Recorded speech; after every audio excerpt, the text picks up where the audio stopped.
히브리서 9장 27절 오늘 한 구절 말씀 받들어 읽겠습니다. 히브리서 9장 27절입니다. 여러분 이 구절은 너무나 잘 알고 계시고 굉장히 우리 그리스도인들이 많이 인용하는 말씀이기 때문에 오늘 여러분이 아마 이렇게 이 구절을 들으신 분들은 바로 또 감지하셨을 겁니다. 히브리서 9장 27절 제가 짧지만 이렇게 받들어 읽겠습니다. 한 번 죽는 것은 사람들에게 정해진 것이고 그 뒤에 심판이 정해진 것 같이 그랬습니다. 짧고 명확하고 아주 놀랍죠, 그렇죠? 예. 한 번 죽는 것은 사람들에게 정해져 있어요. 근데 중요한 게 뭡니까? 여기서는 죽음을 얘기하는 게 아니에요. 그 뒤에 심판이 정해져 있다는 것이죠. 그렇죠? 잠시 이 말씀을 위해 기도하겠습니다. 위대하신 아버지 하나님, 오늘께 주일 예배로 모여 이렇게 주님을 아름답게 찬송하며 경배드리게 해주셔서 감사드립니다. 방금 봉독한 말씀을 제가 이제 또 설교하고자 합니다. 저는 굉장히 어리석고 우둔하고 또 연약합니다. 성령 하나님께서 제 안에 온전히 충만해 주시고 영육 간에 강건케 해주시고 또 저에게 지혜와 능력 주셔서 또 준비한 말씀을 담대하고 능숙하게 잘 설교할 수 있도록 역사해 주십시오. 제 입술을 주장해 주셔서 이 선포되는 말씀이 우리 성도들의 마음속에 잘 역사하게 해주시고 우리 성도들의 귀한 마음문을 열어주셔서 하나님 말씀을 그대로 믿고 받아들여 각자가 또 삶에 또 많은 진전이 있게 해주시고 또 성경이 이루어진다는 사실을 확신하며 살아갈 수 있도록 역사해 주십시오. 악한 마귀가 어떤 형태는지 이 시간을 방해하지 못하게 막아주시고 주님으로 영광받아 주십시오. 다시 오셔서 저희를 데려가 주실 주 예수 그리스도 이름으로 기도드립니다. 아멘.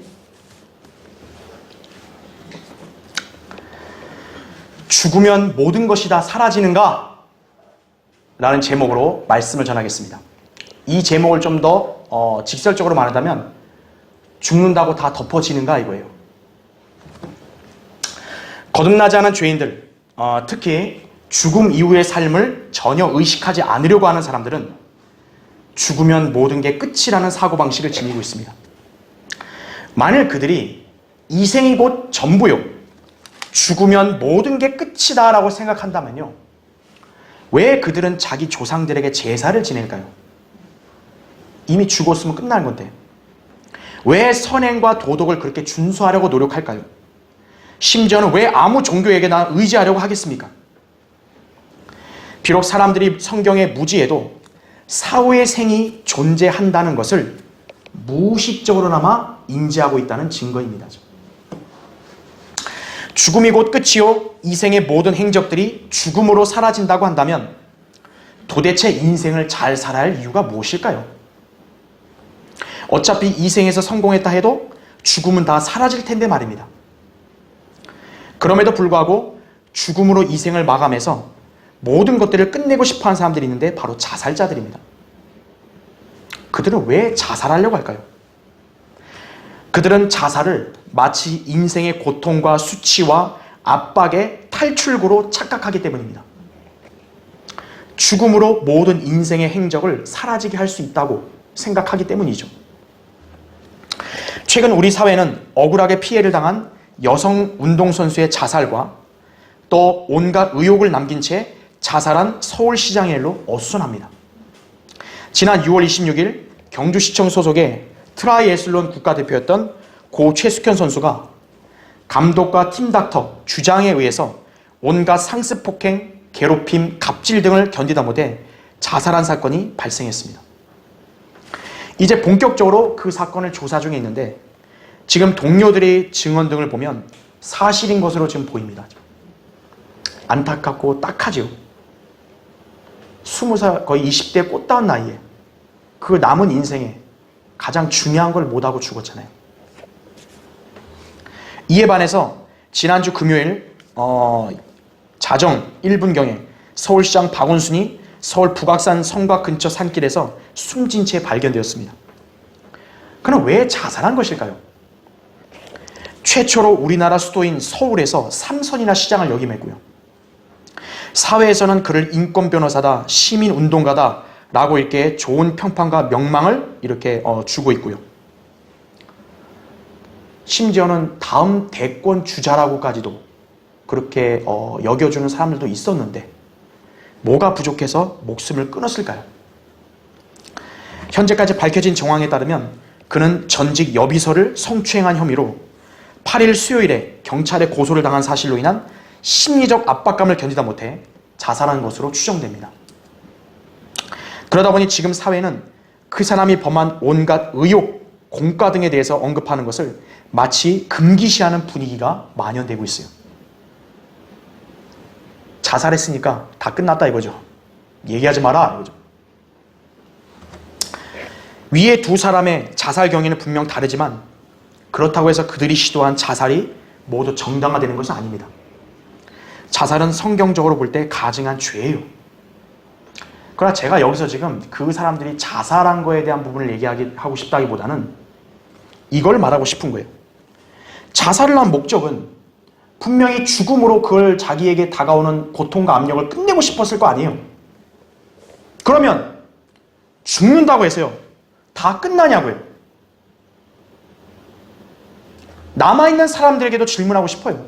그냥 죽으면 다 끝나는 것인가요? 죽으면 인생의 모든 게 다 덮어지고 사라지는 걸까요? 순전한 착각입니다. 성경은 결코 그렇게 말씀하지 않으십니다. 성경은 모든 인간의 죽음을 당연시하게 말씀하십니다.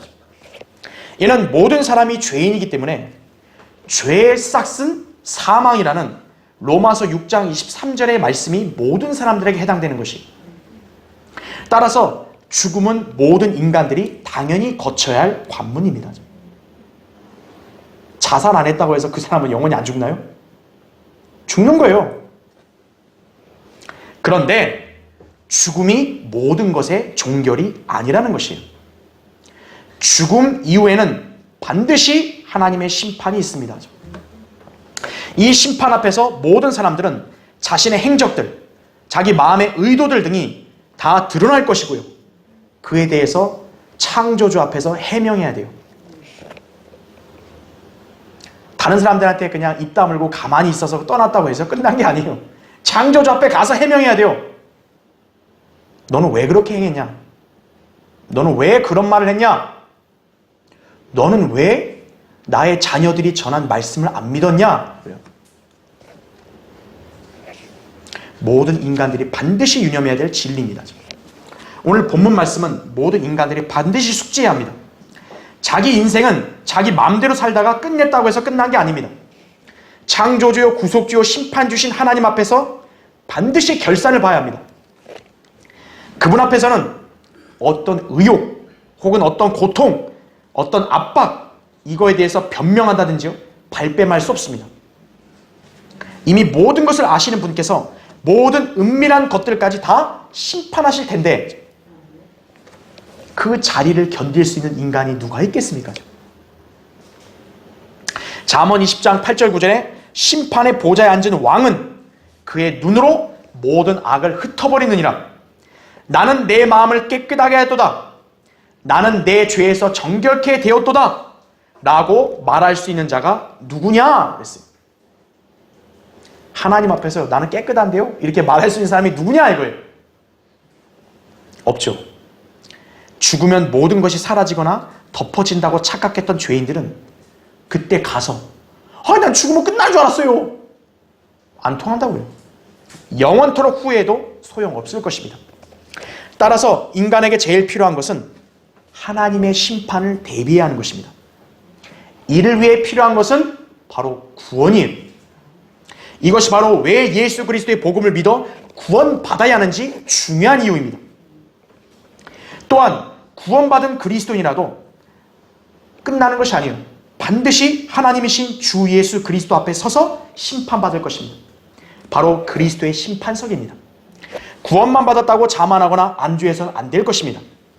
역시 성도들도 하나님 앞에서 설명해야 될 그날을 대비해야 합니다. 왜 우리가 이 세상을 살아야 될까요? 그 목적은 바로 여기에 있는 것이에요. 오늘 설교의 주제는 죽으면 모든 게 끝이라는 생각은 착각이다 이거예요. 오늘 그 주제로 살펴보겠습니다. 첫 번째요, 죽음 이후에는 반드시 하나님의 심판이 정해져 있습니다. 사람들은 죽음에 대해서는 알지만 막상 자신들이 죽는다는 사실을 의식하지 않으려고 합니다. 실제로 지인들의 장례식장을 다녀온 사람들의 전후 상태를 보면 그들의 그런 점을 쉬이 알 수 있죠. 자기와 중마고인 사람이 만약 먼저 죽음으로 이 땅을 떠났는데 그걸 보고 왔는데 그래도 돌아서면 난 안 죽는다, 난 안 죽었다 이거죠. 인간이 그렇다고 해서 안 죽나요? 부자와 가난한 자, 권력가와 민초, 그렇죠? 학자와 그 다음에 공부 안 한 사람, 그거는 나눠줘도요, 죽음 앞에서는 모든 사람이 평등한 거예요. 자, 그렇다면요, 그냥 죽는다는 사실을 알았으니까 그냥 체념하고 가만히 살아야 될까요? 죽음을 인지했다면 왜 죽는지에 대한 원인을 알고 대비하는 것이 잘 사는 인생 아니겠어요? 인간의 죽음의 원인을 어디에서 배울 수 있습니까? 오직 성경뿐입니다. 성경은 말씀하시기를 한 사람에 의하여 죄가 세상으로 들어오고 그 죄에 의하여 사망이 왔으니 그래야 모든 사람이 죄를 졌으므로 사망이 모든 사람에게 전달되었느니라. 로마서 5장 12절에 말씀하고 있죠. 인류의 조상인 아담의 범죄로 인하여 모든 사람이 죄인으로 태어났고 그 죄로 인해 모든 사람이 죽는다는 사실입니다. 이처럼 간결하고 명확한 진리가 어디 있습니까? 하나님은 장황하게 설명하는 분 아니에요. 한 사람의 죄가 세상으로 들어왔다 이거예요. 그래서 그 죄에 의해서 사망이 왔다. 그래서 모든 사람도 죄인이고 그래서 모든 사람 죽는다 이거예요. 죽음은 확실한 명제입니다. 몇몇 사람들은 죽음을 애써 부정하지 않고 나름대로 죽음을 대비하려는 움직임을 보이고 있습니다. 소위 웰다잉이라는 그런 붐이 일어나 각자마다 주변을 정리하며 죽음을 담담하게 맞이하겠다고 그렇게 공언하는 사람들도 있어요.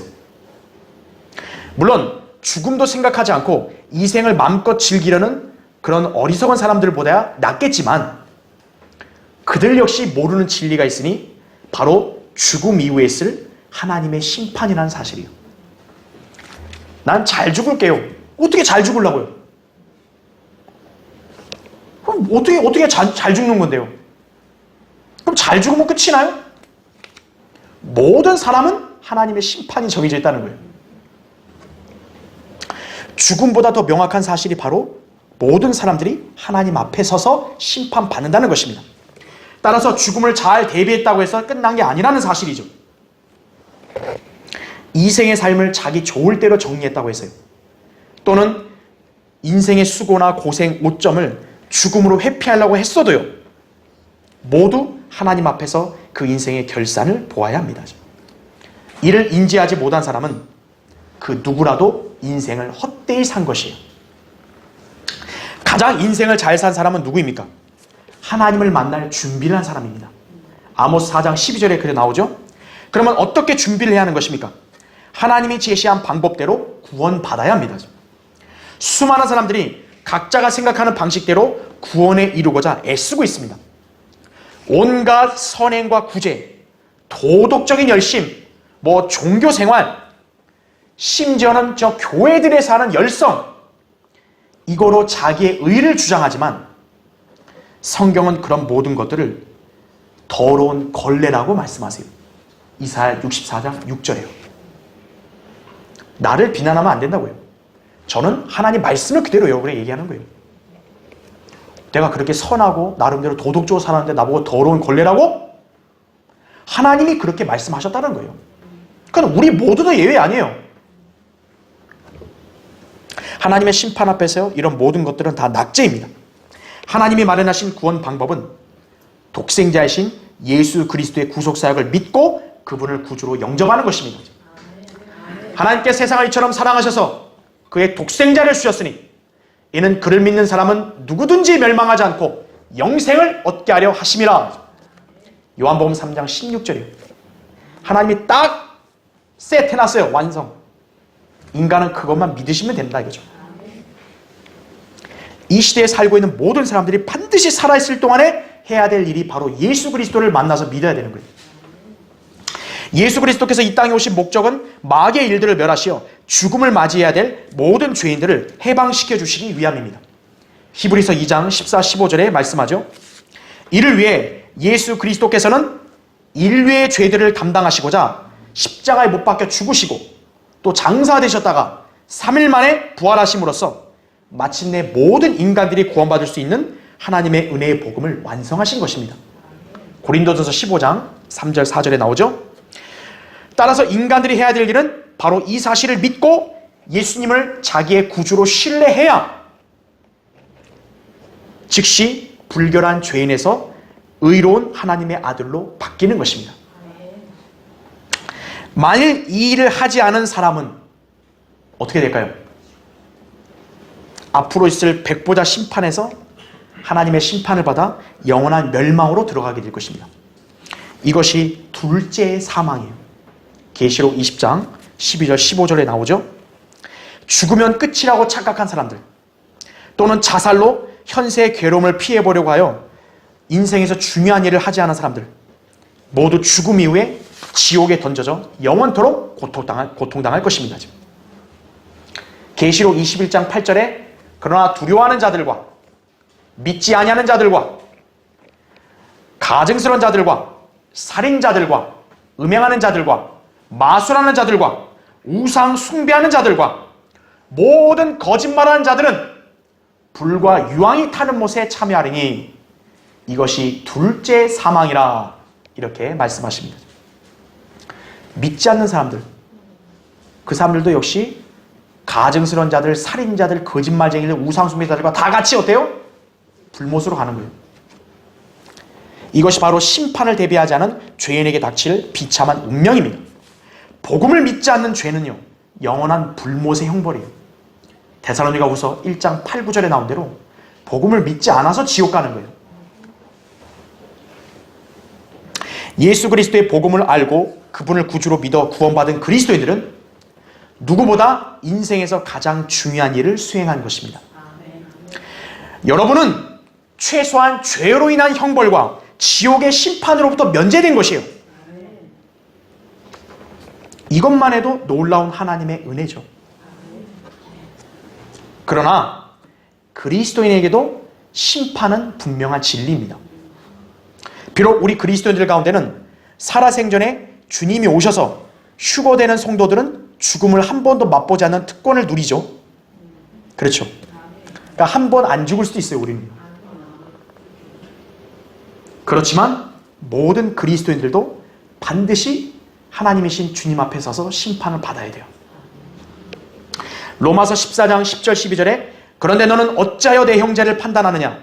어찌하여 내 형제를 업신 여기느냐? 우리가 모두 그리스도의 심판석 앞에 서리라 하죠. 그러므로 우리 각 사람이 하나님께 자신에 관해 설명하리라 이렇게 말씀하세요. 그리스도인도 자신이 행한 것들에 대해서 주님 앞에 결산을 봐야 합니다. 고린도서 5장 10절에 나오죠. 구원 받았음에도 성경에 순종하지 않았다든지요. 교회와 목자의 권면을 무시했다든지요. 다른 지체들을 쓰러뜨리거나 또는 신실한 목자를 대적하여 교회를 약화시켰다든지요. 그 모든 행위들에 대해서 심판받을 날이 올 것입니다. 그래서 그리스도인은요, 생각 없이 아무렇게 행동하고 아무렇게 말하면 안 돼요. 반드시 하나님 앞에서요, 자기가 행한 행적들, 왜 그렇게 했고, 왜 그렇게 말했고, 왜 그런 생각을 했고, 다 해명해야 되는 거예요. 그러니까 성경대로 살지 않고요, 오히려 하나님의 뜻에 역행하며 산 그런 성도들이 주님 앞에서 어떻게 당당할 수 있겠어요? 그리스도인도 반드시 주님 앞에서 심판받을 날이 도래한다는 것을 기억해야 합니다. 누가 인생을 잘 사는 것입니까? 죽음을 인지하고 그 죽음보다 더 중요하고도 분명한 하나님의 심판이 정해져 있다는 사실을 알고 대비하는 것입니다. 구원받지 않은 죄인의 죽음은 그 어떤 가치나 의미도 없어요. 대통령을 했든 시장을 했든 국회의원을 했든요, 가치 없어요. 오직 성경대로 구원받고 진리를 따라 사는 그리스도인의 삶이 가장 가치 있는 것임을 알아야 합니다. 자, 죽으면 모든 게 끝이라는 생각은 착각이다. 두 번째로 하나님의 말씀이 모든 사람들을 낱낱이 심판하실 것입니다. 히브리서 거기 4장 한번 보세요. 히브리서 4장 12절부터 13절 보겠습니다.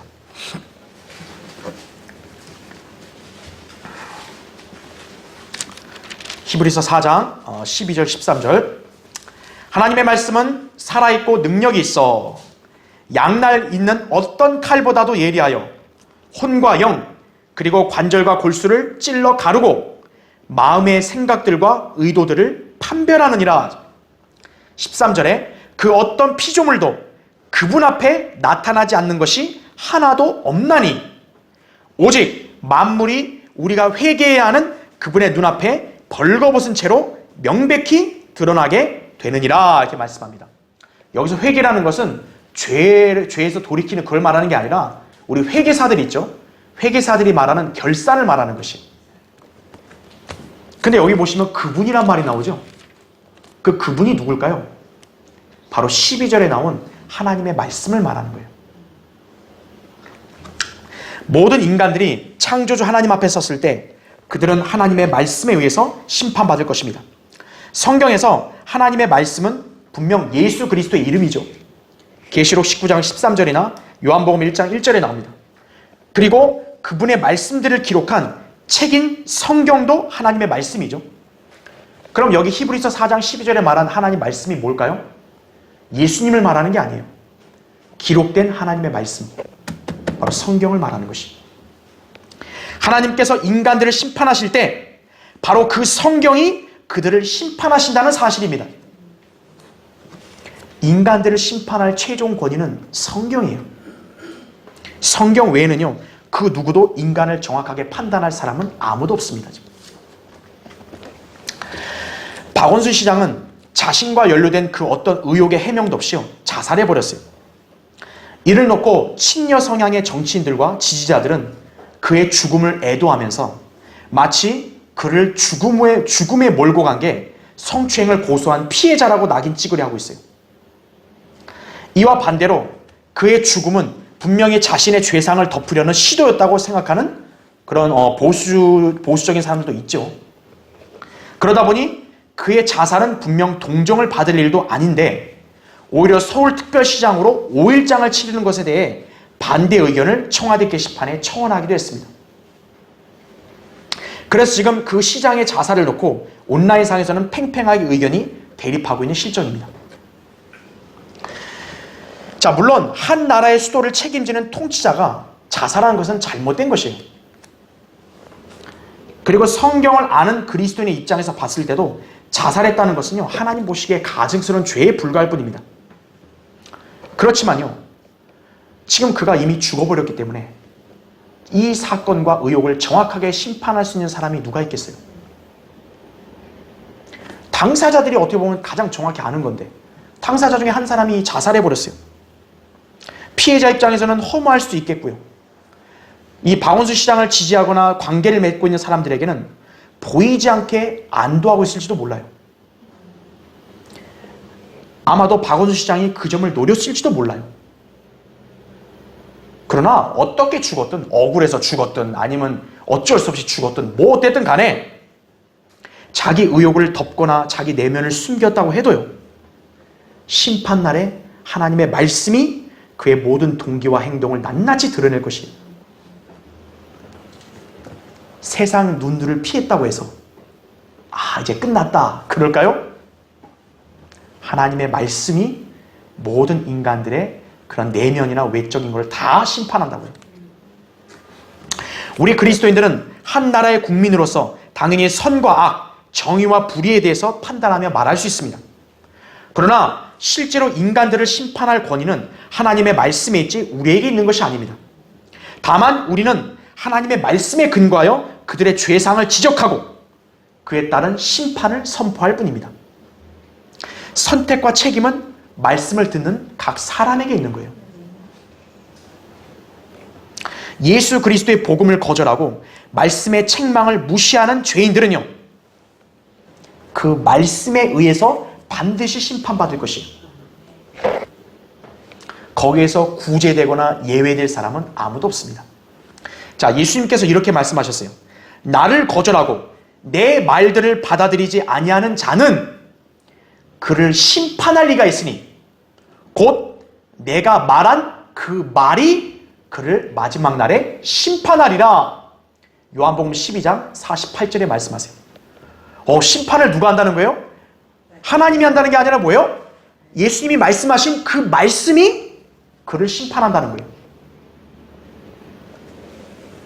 사람들은 흔히 성경을 일개 책으로 여겨 자신들이 읽든지 안 읽든지 믿든지 안 믿든지 스스로 결정할 수 있다고 생각합니다. 그러나 사실 우리가 성경을 읽는 게 아니라 성경이 우리 마음과 생각을 오히려 읽고 판단하는 것이에요.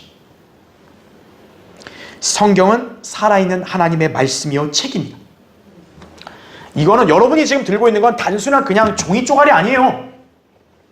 살아있는 하나님 말씀이에요. 여러분이 성경을 읽을 때 여러분이 성경을 읽는 게 아니라 성경이 여러분을 읽고 있는 거예요. 그래서 지적하는 거예요.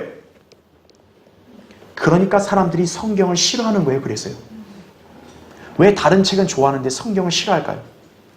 성경이 자기의 속내를 다 읽고 책망하고 지적하니까요. 바로 이 성경이 살아있는 하나님 말씀이에요.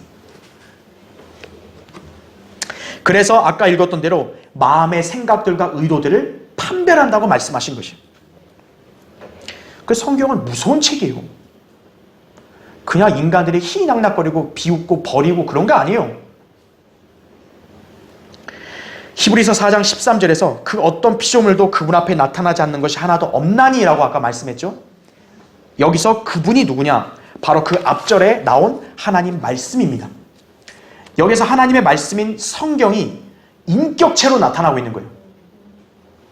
이 말에 여러분이 의아할 수 있을 거예요. 아니 이건 그냥 책인데 책이 어떻게 인격을 가졌냐? 하지만 성경은요, 성경을 하나님으로 의인화해서 설명하기도 합니다. 몇 가지 예를 들어볼까요? 로마서 9장 17절에 이렇게 나옵니다. 시간이 없기 때문에 제가 읽을 테니까 잘 들어보십시오. 성경이 파라오에게 말하기를, 이렇게 나와요. 이 목적을 위하여 내가 너를 세웠으니 이는 내가 너에게 나의 능력을 보이고 또 내 이름이 온 땅에 선포되게 하려 함이라 하셨으니. 그래요. 사도 바울이 이 말씀을 어디에서 인용했냐면 출애굽기 9장 16절에서 인용한 거거든요. 그런데 출애굽기 9장의 전후 문맥은 뭐냐면 하나님이 말씀하고 있는 거예요. 근데 바울은 그것을 누가 말하고 있다 그래요? 성경이 말하고 있다 그래요. 즉 바울은 하나님을 성경으로 어때요? 대체시켰죠. 또 한 가지에 갈라디아서 3장 8절에 이렇게 나옵니다. 성경은 하나님께서 이방인들을 믿음으로 말미암아 의롭게 하실 것을 미리 보고 먼저 아브라함에게 복음을 전파하기를 내 안에서 모든 민족이 복을 받으리라고 하였느니라.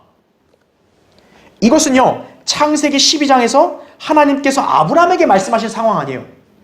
하나님이 아브라함과 언약 맺을 때 말했잖아요. 그런데 바울은 이 사건을 얘기하면서 하나님이 들어갈 자리에 성경으로 또 대체합니다. 이처럼 성령님께서는 성경에 하나님의 속성이 들어가 있음을 제시하신 것입니다. 그래서 성경은요, 단순한 책이 아니에요. 살아있는 하나님의 기록된 말씀이에요. 그리스도인들은 단순히 성경책이라는 물체를 숭배하는 게 아닙니다. 우리는 성경의 모든 말씀들이 살아계신 하나님의 말씀으로서 절대 진리요 최종 권위임을 믿는다는 거예요. 주님께서는 분명히 그분을 믿지 않는 죄인들을 심판할 분이 내가 말한 그 말, 곧 하나님의 말씀인 성경임을 밝히셨습니다. 성경으로 인간의 모든 죄들은 명백히 드러날 것입니다. 그래서 히브리서 4장 13절에서는 오직 만물이 우리가 회개해야 하는 그분의 눈앞에 벌거벗은 채로 명백히 드러나게 되느니라고 기록된 것입니다. 여러분, 사람이 옷을 입으면요, 자기의 신체의 은밀한 건 다 가려지잖아요. 또 옷이나 천으로 어때요? 자기를 가릴 수 있잖아요. 그런데 하나님의 말씀은 어떻게 한다는 거예요? 인간들을 마치 벌거벗은 상태로 드러나게 하듯이 드러나게 한다는 거예요. 그동안 지상에서 온갖 거짓말, 발뺌, 위선 이런 것들이 세상 사람들에게는 통했을지 모르지만 심판날에 하나님의 말씀 앞에서는 전혀 통하지 않는다는 것을 알아야 합니다. 그 두렵고도 위대한 말씀을 지금 우리는 직접 우리 손으로 이렇게 들고 있는 거예요. 여러분, 이 성경은 어떻게 돼야겠어요? 우리 그리스도인들은 비록 예수 그리스도의 보혈로 죄사함을 받아 하나님의 의를 힘입어 거룩하게 되었지만 우리의 모든 어떤 의도, 우리 어떤 신앙생활의 행적 이런 것들을 하나님의 말씀의 잣대로 심판받을 것입니다. 그래서 우리가 성경대로 믿고 실행하는 삶이 이토록 중요하다는 것을 알아야 돼요. 성경이 그리스도인들의 모든 그런 행적도 기준으로 심판하신다고요. 그러니까 성경대로 행해야 그 기준을 통과하는 거죠. 성경대로 행하지 않고 산 구원받은 사람은 반드시 성경에 따라서 심판받고 책망과 수치를 당할 수 있음을 우리는 기억해야 하는 것입니다. 죽으면 모든 게 끝이라는 생각은 착각이다. 세 번째요. 그래서 심판을 대비하는 것은 모든 인간이 반드시 해야 할 의무입니다. 여러분, 전도서 찾아보겠습니다. 전도서 12장 거기 13절 14절 보십시오.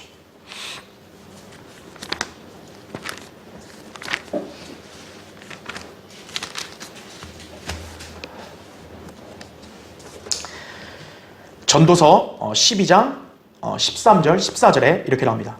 전체 일의 결론을 들을지니 하나님을 두려워하고 그의 계명들을 지키라. 이것이 사람의 모든 의무니 이는 하나님께서 선이든 악이든 모든 행위와 모든 은밀한 것들을 심판하실 것임이라. 이렇게 말씀입니다. 오늘날 대다수의 세상 사람들은 하나님을 두려워하지 않고 있습니다. 왜냐하면 그들은 죽음과 그 이후의 심판에 대해서 무지하기 때문입니다. 현대 교육과 과학과 철학으로는 그 점을 결코 알 수 없습니다. 그래서 그들은 자신이 죽어서 어디로 가는지, 또 그 후에 무슨 일이 일어날지 전혀 알지도 못하고 아예 생각 자체도 안 하는 인생을 사는 거예요. 그래서 성경은 그런 자들에 대해 사람이 존귀에 처해 있어도 깨닫지 못하면 멸망하는 짐승들과 같으니라. 시편 49편 20절에 그렇게 말씀하신 것입니다. 인류 역사상 가장 현명하고 부유하며 막강한 권세를 경험했고 온갖 쾌락과 정욕을 다 누려봤던 솔로몬이 내린 결론이 무엇이에요? 남는 게 뭐라는 거죠? 하나님을 두려워하고 그의 계명을 지키라는 거예요. 왜냐하면 하나님께서 인간들의 모든 은밀한 것들까지 반드시 심판하실 것이기 때문이라는 거예요. 그렇기 때문에 심판을 대비하는 것은 모든 인간에게 주어진 의무입니다. 진리에 무지한 죄인들은 어떻게 되는 것입니까? 하나님의 심판을 대비하기 위한 인생을 살지 않게 됩니다.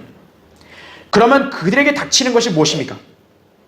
죄에 대한 하나님의 엄중한 형벌입니다. 사람들은 흔히 다른 사람들에게 들키지 않으면 다행이다 생각하죠. 마치 죄가 되지 않는 것으로 간주하죠. 그리고 죽을 때까지 들키지 않으면, 쉽게 말하면 그거죠. 무덤까지 가져가자 이거 아니에요. 그러면 자기들의 어떤 그런 은밀한 비밀과 그런 어떤 과오, 죄상들이 사라질 것으로 그렇게 착각을 합니다. 그러나 성경은 뭐라고 말씀하실까요? 민수기 32장 23절에도 죄가 반드시 너희를 찾아낼 것임을 알라 그랬어요. 하나님의 심판 앞에서 모든 사람들은 각자가 선이나 악을 행한 것에 대해서 심판을 받게 될 것입니다. 계시록 20장 거기 11절부터 15절에는 이렇게 나옵니다. 여러분 잘 보십시오. 계시록 20장 거기 11절부터 15절 보셔도 좋고요. 아니면 들으셔도 됩니다. 그 계시록 20장 11절부터 15절에 또 내가 큰 백보자와 그 위에 앉으신 분을 보니 그의 면전에서 땅과 하늘이 사라졌고 그들의 설 자리도 보이지 않더라. 또 내가 죽은 자들을 보니 작은 자나 큰 자나 하나님 앞에 서 있는데 그랬죠. 그러니까 예외가 없다는 거예요. 책들이 펴져 있으며 또 다른 책도 펴져 있는데 그것은 생명의 책이라. 죽은 자들은 자기들의 행위에 따라 그 책들에 기록된 대로 심판을 받더라 하지. 바다도 그 안에 있던 죽은 자들을 넘겨주고 또 사망과 지옥도 그들 안에 있던 죽은 자들을 넘겨주니 그들이 각자 자기들의 행위에 따라 심판을 받으며 사망과 지옥도 불못에 던져지니 이것이 둘째 사망이라 하죠. 누구든지 생명의 책에 기록되지 않은 자는 불못에 던져지더라 이렇게 말씀하고 있습니다. 심판을 대비하지 않고 인생을 그냥 살다 끝낸 사람들은요 다 여기에 해당되는 것이에요. 모든 행위들을 하나님이 다 심판하시는데 책들로 안 걸릴 사람 있을까요? 그렇죠? 백부다 심판에서 또 자살할 수 있을까요? 안 밝히고 나 그냥 죽을래요. 될까요? 혼은 안 죽는데, 그죠? 그냥 입을 딱 다물고 하나님 앞에서 묵비권이요. 될까요? 나는 그런 적이 없다고. 딱 하나님께서 다 모든 걸 밝히실 텐데 아마 그렇게 밝혀놓고도 나는 절대 저런 적이 없는데요. 그렇게 말하는 인간들 아마 상당히 있을 거예요. 그때는 봐주는 거 없어요. 바로 불못으로 하나님 다 쳐시는 거예요. 넣으시는 거예요. 인간이 해야 될 일은 이런 심판주 되시는 하나님을 두려워해야 합니다. 하나님을 두려워하는 사람은 반드시 그분의 말씀에 순종하게 되어 있어요. 그런 사람이 구원받게 되는 것입니다. 우리는 모두 죄에 대한 하나님의 심판을 두려워했기 때문에 예수 그리스도께서 행하신 하나님의 구원 계획을 믿고 그분을 구주로 영접하여 구원받은 것입니다. 그래서 우리는 죄에 대한 하나님의 심판을 대비한 것입니다. 이것이 모든 사람이 자기 인생에서 반드시 해야 될 일이에요. 예수 그리스도를 믿고 그분을 영접한 사람은요, 자기 인생에서 행했던 모든 그런 부끄럽고 죄악된 것들 있죠? 그것을 예수님이 다 가져가시고요. 예수님이 갖고 계셨던 그 완벽한 의가 우리에게 전가되는 거예요. 그래서 예수님의 보혈로 구원받은 사람은 하나님께서 그를 의롭다고 말씀하시는 거예요. 행위는 나 진짜 형편없었는데요. 의로워진 거예요. 왜? 예수님의 의가 나에게 왔고 믿은 사람에게 왔고 그 믿은 사람이 갖고 있던 온갖 불의와 더러운 것들이 누구에게 가요? 예수님께 가서 그분이 십자가에서 다 처리하셨기 때문이에요. 이것이 바로 위대한 전가의 교리입니다. 그래서 우리는 우리 자신의 행함을 기준으로 죄에 대한 지옥의 심판을 받지 않는 것입니다. 이 얼마나 놀라운 은혜입니까? 반면에 예수 그리스도의 보혈로 죄사함 받음을 믿지 않고 예수님을 구주로 믿기를 거부한 사람은요, 그 어떤 행위를 했다 할지라도요, 세상을 이롭게 하는 어떤 업적을 쌓았다 할지라도 하나님의 심판에서 불합격이에요. 진리를 알지 못한 사람은요 가장 비참한 것이에요. 그랬어요. 1923년 미국 시카고의 에지워터 비치 호텔에요, 당시 9명의 그런 부호들이 모였던 적이 있었어요. 그들은 당시 미국 경제계를 주름잡던 귀공자들이었다고 그래요. 그래서 이날 모임에서 그 9명의 소위 재벌들, 그렇죠? 그런 사람들이 사교 클럽을 결성했고요. 신분이 비슷한 사람들끼리 서로 모여서 환락과 방종의 세월을 보냈다고 합니다. 세상 사람들이 봤을 때는 그게 어떻게 굉장히 부러워 보일 거 아니에요. 자, 그런데 그로부터 25년이 지난 후에 그 사교 클럽 회원 9명의 인생이 어떻게 변했는지 조사해 봤더니요, 딱 25년 후에 아주 끔찍했다 그래요. 증권사 사장이었던 리처드 위트니는요, 교도소에서 외로운 죽음을 맞았다 그러고요. 철강 왕이라 불렸던 찰스 슈워드는 파산한 후에 화병으로 죽었다 그래요. 그리고 가스회사 사장이었던 하워드 홉스는 정신병원에서 우울한 최후를 마쳤다 그래요. 그리고 미국 최대의 밀 도매상이었던 아서 카터는요, 길거리에서 변사체로 발견됐고요.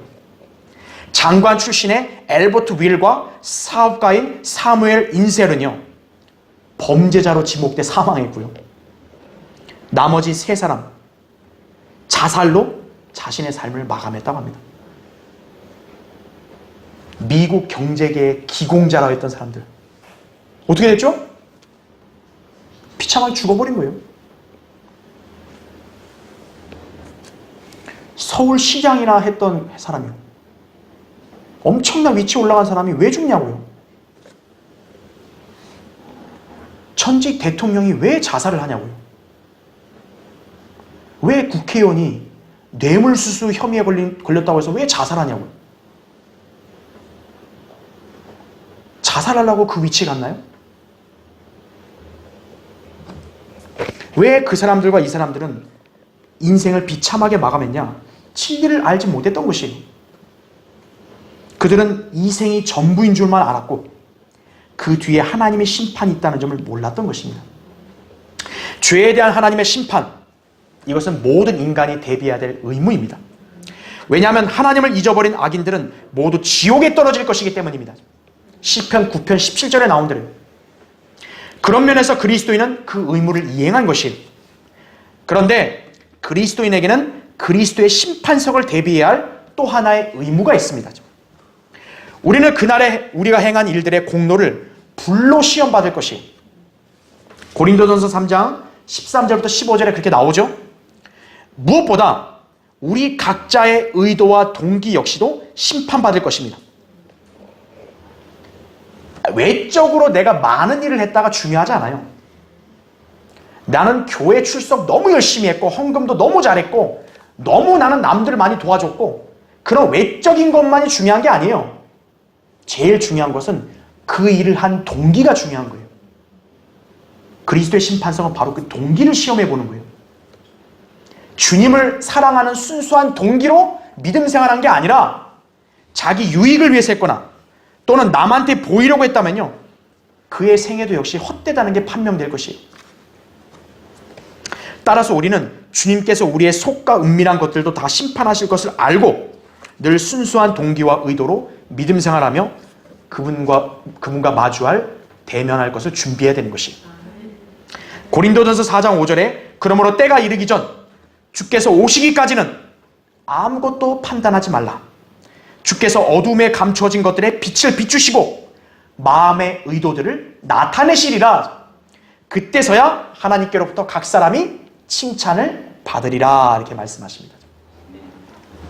자, 결론을 맺겠습니다. 옛날 이집트 사람들은요, 잔치를 열 때마다 그들의 식탁에 사람의 해골을 올려두는 이상한 풍습을 지니고 있었습니다. 여러분 참 소름 끼치잖아요. 왜 식탁에다가 해골을 올리냐고요. 그 이유를 알아봤더니 먹고 마시는 동안에도 그 이집트 사람들은 죽음을 기억하기 위함이었다 그래요. 그런 면에서는 죽음을 생각지 않고 죽지 않을 것처럼 인생을 즐기는 그런 사람들보다는 더 현명하다 할 수 있겠습니다. 그러나 단순히 죽음을 기억한다고 해서 잘 사는 인생일까요? 죽음 이후에는 반드시 창조주 하나님 앞에서 인생의 결산을 볼 심판이 있다는 것을 알고 대비하는 것이 인생을 현명하게 사는 것이죠. 진리를 믿는 사람들이 바로 그렇게 사는 것이에요. 자기의 인생을 마치 자기 것으로 착각한 사람들은요, 자기 멋대로 인생을 살고 자기가 원하는 대로 인생을 마칠 수 있다고 오해합니다. 자살한 사람들은 자기 마음대로 자살할 수 있는 권한이 있다고 생각하는 거예요. 그러나 인생은 결코 자기 마음대로 살라고 주어진 게 아닙니다. 죽음도 자기 마음대로 정하거나 또는 인생의 모든 행적과 흔적을 자기 마음대로 지울 수 있는 것도 아니에요. 오직 하나님의 뜻에 따라 인생을 사는 사람이 진정으로 현명하고 가치 있는 삶을 살 수 있는 것입니다. 그렇게 살지 않는 사람은 반드시 엄중한 하나님의 심판 앞에서 해명해야 돼요. 마태복음 12장 36절에 사람이 말하는 어떤 빈말이라도 심판날에는 그에 관하여 해명하게 되리라. 이렇게 예수님이 말씀하신 거예요. 그러므로 하나님을 두려워하고 그분의 말씀에 순종해야 합니다. 죽음으로 자기 인생의 죄와 과오를, 의욕을 덮을 수 있다고 생각하면 오산이에요. 그냥 죽으면 어떻게 되겠지, 그런 막연한 생각도 착각이에요. 반드시 하나님의 심판으로 자기 인생의 결산을 본다는 점을 기억해야 합니다. 구원받지 않은 사람은요, 지금 즉시 구원받아야 되는 거예요. 자기가 죄인임을 시인하고 예수님이 자기 죄를 위해서 십자가에서 피 흘려 죽으신 구주인 것을 마음으로 믿고 그분을 영접해야 돼요. 지금 죽고 싶은 사람도 그거 해야 돼요, 먼저. 그리고 구원받은 그리스도인도요, 반드시 이 땅에서 성경대로 믿고 예수 그리스도를 위해 자기 인생을 써야 합니다. 그런 성도는 영혼을 믿고 심판을 대비하는 참된 성도인 것이에요. 자, 여러분은 무엇보다 부활과 영생의 소망을 보장받았잖아요. 그럼 지상에서는 잠깐 사는 거 아니에요? 그럼 잠깐 동안 살 때 우리에게 주어진 과제가 뭐예요? 바로 주님을 만나 대면할 날을 우리도 대비하는 것이죠. 늘 그것을 항상 기억하고 사시길 바랍니다. 자, 기도하겠습니다.